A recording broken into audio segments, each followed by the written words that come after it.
lot of different areas starting to look like a snow globe. Thank you for sticking with us on this WRAL Weather Alert Day. I'm Michelle McConaughey. And I'm Jeff Hogan. Yeah, great to have you along here. On the way is now here. Yes. Okay, that's what we're talking about. Elizabeth Gardner in the WRAL Severe Weather Center. Lots of ground indications so far. Yes, and of course we get more model runs coming in, and so we love to catch up with those. This is the newest run of the model here, just came in a few minutes ago, and you can see how it continues to fill in between now and lunchtime. It gets, maybe a little bit scattered from time to time, but really once we hit about 2 o'clock in the afternoon, and it really fills in. It is likely to be steady, and by that point, I would go out on a limb to say it is going to start sticking to the roads once we see this heavier precipitation. Now from Bloomington to Goldsboro, that may be more of a mix of snow and sleet, and then down around Fayetteville and Clinton, it could be more freezing rain. But we see a lot of blue on the map from, say, Raleigh to Lewisburg to Warrenton, and we'll continue to see that all the way up until just after dinner time. Then we get a bit of a break around midnight or so, but then by the time we get to 6 or 7 in the morning, we'll pause it there at 7 a.m. A few light flurries, but closer to lunchtime, we see this wave come through, and we could end up with another maybe quarter to half an inch of snow, even as far south as Fayetteville and Clinton tomorrow morning. This is a look at our futurecast snow potential. This is just, the new model run just came in. I was waiting on this, and here it is. 3 inches in Raleigh, 2 inches in Durham, as much as 4.5 in Rocky Mount, and then it gets even heavier as you get closer to the coast. But there is a sharp cutoff, and that sharp cutoff is going to hit most likely around Fayetteville and Clinton. Unfortunately for snow lovers there, it's looking a bit less likely. This is really important. There are so many times when I have seen the snow, it starts in the middle of the day, people have gone out and they're at work or they're running errands, and as soon as the snow starts, they think, okay, I'm gonna head on home. It is time to head on home. We give this maybe another hour before the roads really start to deteriorate. It is going to be very slippery for Thursday, really for most of the day, especially with that snow that we'll see Thursday morning. The sunshine comes out on Friday, but I would plan for school closures on Friday if I were a parent. It's also going to be really windy. The wind chill, really cold temperatures for us on Thursday and into Friday morning, even Saturday morning at 21. So we're going to continue seeing that refreeze cycle. But we do have some warmer temperatures on the way over the weekend and into early next week. Ken, I know you're seeing some happening now in the WR Traffic Center. We are seeing that snow coming down in a steady clip on I-87 and Hodge Road there in Knightdale. A little farther to the east, here's what we got on I-87 and Wendell Falls Parkway.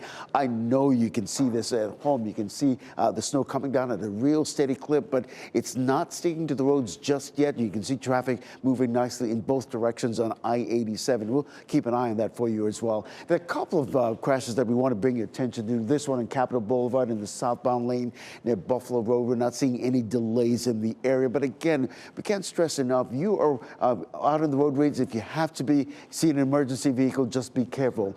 There's a disabled vehicle on Millbrook Road in the eastbound lane there, Falls of Noose Road, again, not causing any problems. This crash on Lake Wheeler Road in southern Wake County is completely clear, so nothing really to worry about. WRAL's Brett Neese is in the WRAL Breaking News Tracker in Raleigh, giving us a first-hand account of what you're seeing. Brett. Hey, Ken. Yeah, we are in downtown Raleigh right now on Dawson Street, and we're trying to figure out exactly what these tractors are doing. They got plows on the front of them, and we have some crews here in the downtown area.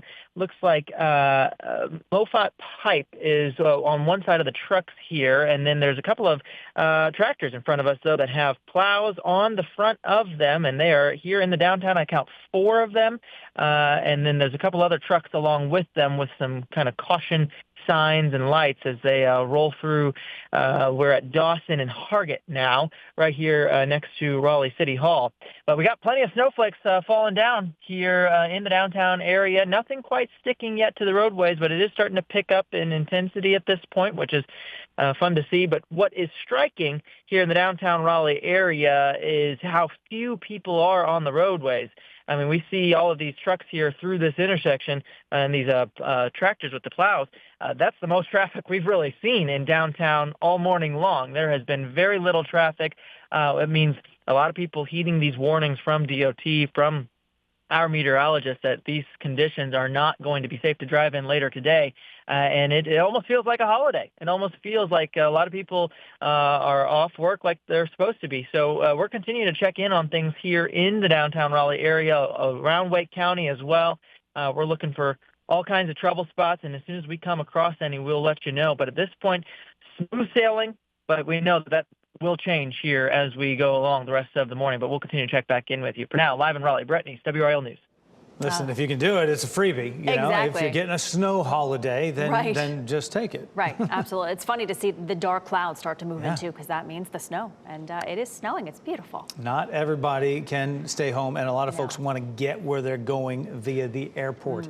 It's had its own different set of concerns out there. Destiny Patterson is live at RDU right now with the update. The last time that we checked in, we were at 70 cancellations. We're still sitting at that same number, but delays have increased to 11. I want you to take a look at the departures board. We're now seeing more of that yellow. That means canceled or delayed. We're seeing cancellations out of Charlotte, as well as Chicago. We also are seeing delays out of Cincinnati and parts of Florida as well. So we're keeping an eye on that. We did talk to RDU about some of the ways that they're prepping for this winter weather. We know it's getting closer and closer. They tell me that they have new equipment. They have a truck that has a brush on the front of it that is able to clear snow more quickly. They also have a truck that's filled with a chemical de-icer, and that can spray an entire runway with just one pass. That's because it has a 75-foot wingspan. So they tell us that they're trying to keep at least one runway clear every day, even in times like this when we have a storm coming through. I did also talk to some travelers today. Many of them are hopeful that their travel plans will continue as smoothly as possible. But I have been checking in with airlines, and all of them have travel alerts up, letting people know that their travels could be interrupted due to cancellations or delays, especially as we get into the afternoon, because that's what we're seeing a lot here on this board. So we're going to continue to check in. We're going to continue to talk to travelers, and we'll keep you guys updated. All right, Destiny Patterson live there at RDU for us. Thanks, Destiny.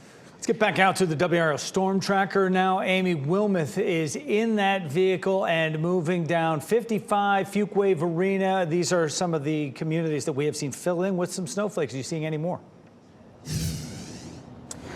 Yes, so we just drove through Cary and then Holly Springs on our way to get here to Fuquay, and we did go through a quick little burst just moments ago of some heavier snow. It was in Holly Springs right before we got into Fuquay, but now things have kind of settled down. So I think this is how it's going to go for the next hour or so. You know, you might have a quick burst of a band of snow, and then it lets up for a little bit, and then you'll get another band a little bit later on. So right now we're in Fuquay Varina and getting a little bit of a lull after just passing through some decent snow.